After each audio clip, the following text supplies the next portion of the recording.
এখানে এখানে আমরা রিল্যাক্স হচ্ছে যে এরকম করে মাপ নেব এবং এটা টান দেব না নরমাল, ঠিক আছে। আর স্ট্রেস গার্মেন্ট যদি থাকে তাহলে এরকম টান দেব না, স্ট্রেস, ঠিক আছে। এটা আমরা স্ট্রেস মাপ নিচ্ছি কারণ হলো এই গার্মেন্টস তোমার জাস্টিন। তারপর ফ্রন্ট রাইজ, এই যে পয়েন্টটা দেখতে পাচ্ছ, এই পয়েন্ট থেকে তোমার এই ইনক্লুডিং ওয়েস্ট ব্যান্ড না, তার মানে ওয়েস্ট ব্যান্ড হচ্ছে এইটুকু, হ্যাঁ। ইনক্লুডিং ওয়েস্ট ব্যান্ড মানে এখান থেকে এই পর্যন্ত যে ডিস্টেন্স, এটা হলো ফ্রন্ট রাইজ, ঠিক আছে। তো একই সাথে আমরা ব্যাক রাইজও শিখে ফেলি। তাহলে ব্যাক রাইজ এটা যখন আমরা উল্টানোর পর এখান থেকে সেম ডিস্টেন্স ব্যাক রাইজ এবং ফ্রন্ট রাইজ, হ্যাঁ। 17 নম্বরে ব্যাক করতে ব্যাক রাইজ লেখা আছে, ঠিক আছে। তারপরে আছে কি seat at 25 centimetre from waist band, হ্যাঁ। ওয়েস্ট ব্যান্ড যদি আমরা বলি তাহলে এখান থেকে 25 সেন্টিমিটার ইনক্লুডিং ধরি আমরা 25 সেন্টিমিটার এখানে এই বরাবর আসবো, ঠিক আছে। আর এখানে আমরা 25 সেন্টিমিটার এই বরাবর আসবো। তারপর এখান থেকে এই পর্যন্ত যে ডিস্টেন্সটা আছে সেই ডিস্টেন্সটা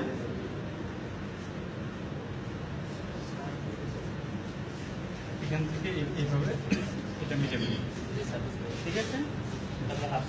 তারপরে হাফ থাই যখন মেজার করবো আমরা এইটাকে গার্মেন্টসটাকে এরকম প্লাগ করে বিছাবো। বিছানোর পরে এই সেলাই থেকে না একদম এই মাথা থেকে এই ডিস্টেন্স পর্যন্ত দূরত্ব, এটা হবে হাফ থাই, হ্যাঁ। তারপর হাফ নি মানে যেটা আমি করবো এখান থেকে এই পর্যন্ত, এটা যদি আমরা 2 ভাগ করি তাহলে আমাদের হাঁটু বরাবর এই মাপটা আসবে, হ্যাঁ। এটা হলো হাফ নি, ঠিক আছে।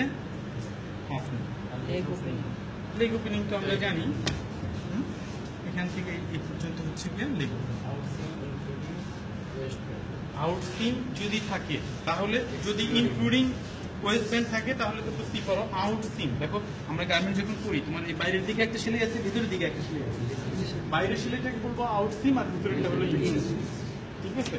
তো যদি শুধু আউট সিম থাকে তাহলে সাধারণত আমরা এক্সক্লুডিং ওয়েস্ট ব্যান্ড নিই। যদি আমার এটা বলেই দেওয়া থাকে যে ইনক্লুডিং ওয়েস্ট ব্যান্ড, তাহলে এই মাথা থেকে ওয়েস্ট ব্যান্ড সহ এই ডিস্টেন্স। এক্সক্লুডিং হলে এখান থেকে, হ্যাঁ, এইটুকু ওয়েস্ট ব্যান্ড। ইনক্লুডিং মানে এটা সহ, এক্সক্লুডিং মানে এটা, ঠিক আছে।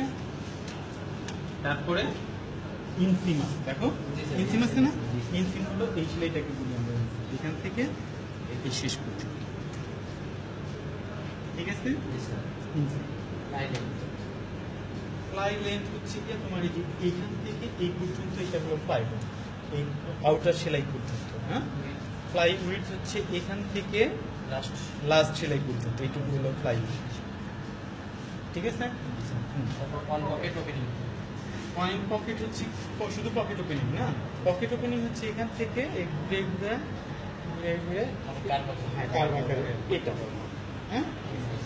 আর কয়েন পকেট হচ্ছে গিয়ে এটাকে আমরা বলি কয়েন পকেট, হ্যাঁ। কয়েন পকেটের এই দুইটা, এটা হচ্ছে গিয়ে তোমার উইডথ আর এটা হচ্ছে গিয়ে তোমার, ঠিক আছে। তারপরে পকেট ব্যাগ, পকেট যখন আমরা মেজার করি তখন পকেটের ব্যাগটাও মেজার করতে হয়, কারণ পকেটের ব্যাগ ছোট হইলে হাত ঢুকবে না, বড় হইলে হাঁটু পর্যন্ত চলে যাবে, ঠিক না। পকেট ব্যাগ লেন্থ যখন বলবো তখন আমরা এখান থেকে এই পর্যন্ত, এটা হলো পকেট ব্যাগ লেন্থ, ঠিক আছে। আর পকেট ব্যাগ উইডথ হচ্ছে কি আমরা এই জায়গা থেকে আউটসাইড থেকে এই পর্যন্ত, ঠিক আছে। তারপর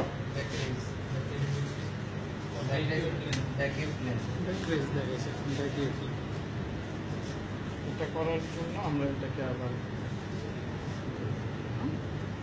কি আছে ব্যাক ইউক প্লেন, হ্যাঁ।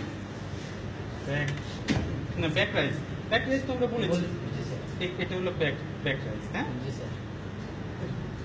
ব্যাক ইউক লেন্থ যখন আমরা মাপবো তখন আবার এটা করতে হবে, হ্যাঁ, করতে হবে। কারণ হলো যে ব্যাক ইউক যেটা, এটা হচ্ছে এই পার্ট যেটা দেখতে পাচ্ছ, এই পার্টটাকে আমরা বলি ব্যাক, ঠিক আছে? প্যান্টসের ক্ষেত্রে এই পার্টটা হলো ব্যাক, এটার লেন্থ হচ্ছে গিয়া টান দেওয়া যাবে না, এটা স্ট্রেস 10 ইঞ্চি যেহেতু তোমার টান দিলে লম্বা হবে, এই কারণে টান দেওয়া যাবে না। হ্যাঁ, দুইটা একই টানে রাখতে হবে। এইটুকু হচ্ছে গিয়া তোমার লেন্থ, আর উইডথ হচ্ছে গিয়ে এখান থেকে এইটুকু middle length. Back pocket length হচ্ছে গিয়া এই দুইটার ভিতরে যেটা বড় হবে সেটা লেন্থ। হ্যাঁ, এটা 14.5 আছে, এটা এটাও 14.5 আছে। হ্যাঁ, তুমি যেটা দাও না কেন সেম হবে, এটা লেন্থ এবং উইডথ সেম। ওয়েস্ট ব্যান্ড, এটা হলো আমাদের waist band. Waist band height হচ্ছে এটা, সাধারণত এটা সবসময় 4 সেন্টিমিটার। হ্যাঁ, তারপরে লুপ লেন্থ, এটাই তো আমাদের লুপ, তাই না? জি স্যার। এটা লুপের লেন্থ হচ্ছে গিয়ে এখান থেকে এই পর্যন্ত, ঠিক আছে? আর লুপ হাইট হচ্ছে গিয়া এখান থেকে এই পর্যন্ত, এইটুকু। ঠিক আছে? আর কিছু বাকি আছে? তোমরা এখন যেটা করবা সেটা হলো যে 2 জন 3 জন বা